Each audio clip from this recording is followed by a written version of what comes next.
अन्ततः मिले केपी गगन र प्रचण्ड। केपी शर्मा ओली र त्यसै गरी गगन थापा र पुष्पकमल दाहाल प्रचण्ड अब एक बाटोमा भइसकेका छन् र यिनीहरू पहिले पनि नमिलेको त होइन, तर पहिलोचोटि मिलेको भने चाहिँ पक्कै होइन, तर यिनीहरू मिल्दै आइरहेका थिए र राजसभालाई हराउनको लागि यी तीनवटा पार्टी नेकपा एमाले, अब जस्तै नेपाल कम्युनिस्ट पार्टी भइ नै सक्यो प्रचण्ड पक्षतिरको, र नेपाली कङ्ग्रेस, अझ भनौँ सुधारीको काङ्ग्रेस त कस्तो रहेछ भने हामीले त सोचेका थियौँ नयाँ धारबाट अगाडि बढ्ला, नयाँ विकल्पहरू बढाउँदै अगाडि जाला होइन, जुन सेरेबा हुँदाखेरिको जुन काङ्ग्रेस थियो त्योभन्दा धेरै फरक भएर अगाडि जाला भनेर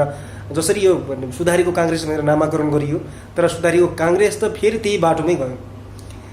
यद्यपि मान्छेहरूले गगन थापालाई विश्वास गरेका त थिएनन्, तर पनि केही मान्छेहरूमा उनका कार्यकर्ताहरूमा चाहिँ विश्वास थियो अब चाहिँ नेपाली कङ्ग्रेस केही फरक भएर अगाडि बढ्छ भन्ने थियो, तर यो पनि सकियो के उही धारमै गयो। तपाईँहरू के भन्नुहुन्छ?